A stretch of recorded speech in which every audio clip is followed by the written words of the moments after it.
High hello everyone, welcome to my blog. बघू शकता किती सुंदर कलर आहे ना फुलांचा. आणि आजच्या ब्लॉगची सुरुवात होती आहे डायरेक्ट माझ्या किचनपासून. आज मी करणार होते दुधी भोपळ्याचे पराठे. काल थोडीशी भाजी आणलेली होती आणि म्हटलं दुधी भोपळ्याचं भरीत, त्याच्यानंतर भाजी हे करण्यापेक्षा आज काहीतरी वेगळं करावं. तर सुरुवातीला कणिक जी आहे तर मी चाळून घेतलेली होती. त्यामध्ये हिंग, हळद आणि तिखट जे आहे तर ते घातलेलं होतं. हिरवी मिरची वापरली नव्हती कारण मला पराठे आईला सुद्धा द्यायचे होते आणि तिला अजिबात तिखट सहन होत नाही.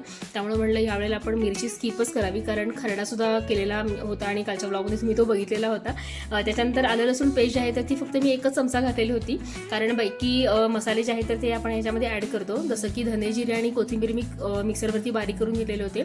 ओवा क्रश करून घेतलेला होता. तीळही थोड्या प्रमाणात घातलेले होते. आणि दुधी भोपळा जो आहे तर तो साल काढून मी किसून घेतलेला होता. त्याच्यानंतर मी मीठ घातलेलं होतं. आणि हे पीठ जे आहे तर ते लगेचच आपण मळायचं, कारण कसं असतं की दुधी भोपळ्यामध्ये पाण्याचा अंश खूप असतो. त्यामुळं पिठाला पाणी सुटण्याची शक्यता असते, पीठ सेल होण्याची शक्यता असते. साधारण 5 मिनिटं हे पीठ रेस्ट करून घ्यायचं आणि मग पराठे लगेचच लाटायला घ्यायचे. आज रियाज केलेला नव्हता, त्यामुळे म्हणलं चला मस्तपैकी गाणी म्हणत आज पराठे आपण लाटणं एन्जॉय करूया. आणि आज पराठे लाटण्यासाठी मी तांदळाचं पीठ वापरलं होतं. तुम्ही नक्की ट्राय करून बघा. तांदळाच्या पिठावरती जर पराठे लाटले ना तर ते खूप सॉफ्ट होतात. आता रात्री वगैरे पण आम्ही हे पराठे खाल्ले, खूप सॉफ्ट लागत होते आणि खूप सुंदर असा कलर सुद्धा या पराठ्यांना आलेला होता.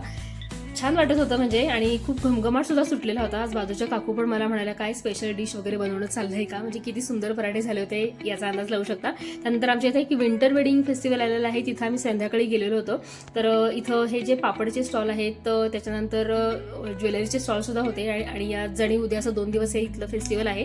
तिथं क्लचर पण होते, क्लिप्स पण होते. पण या सगळे जे प्रोडक्ट आहेत ना याच्यामध्ये एक गोष्ट मला खटकली की अगदी म्हणजे छोट्या छोट्या गोष्टी सुद्धा इतक्या कॉस्टली होत्या तिथं. म्हणजे वेडिंग सेमिनार असेल म्हणून कदाचित असेल, पण खूपच महाग होतं. अगदी 25 रुपये मिळणारे क्लचर अगदी तिथं 70, 80 रुपयाला मिळत होते. आणि हे जे दागिने बघतात तर याची किंमतच सुरुवात होती 1000 रुपयापासून. त्यामुळे आम्ही फक्त बघण्याचा आनंद घेतला. त्यामुळे काही घेऊ असं आम्हाला वाटत नव्हतं, पण आम्ही म्हणजे प्रत्येक स्टॉलला भेट देत होतो आणि बघत होतो की काय छान आहे, काय वेगळं आहे, काय युनिक आहे वगैरे.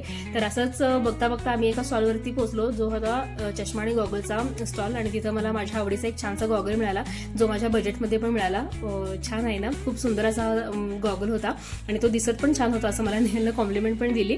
आणि अशा रीतीनं हा बघू शकता तुम्ही कॅटलॉग आहे. तर इथं ट्राउझरचा हा कॅटलॉग आहे. तुमच्या पसंतीनं तुम्ही कलर सांगून हे ट्राउझर तुम्ही खरेदी करू शकता. जे चप्पल म्हणा किंवा चांदीच्या ज्वेलरी म्हणा, असे भरपूर स्टॉल होते, पण आम्ही काही खरेदी केली नाही. चला तर मंडळी, या स्टॉलवरती आजचा हा छोटासा ब्लॉग जो आहे तर तो इथंच मी संपवते. आणि जर तुम्हाला ब्लॉग आवडला असेल तर नक्की लाईक करा, चॅनल सुद्धा नक्की सबस्क्राईब करा. भेटूया पुढच्या ब्लॉगमध्ये. तोपर्यंत काळजी घ्या. Bye bye.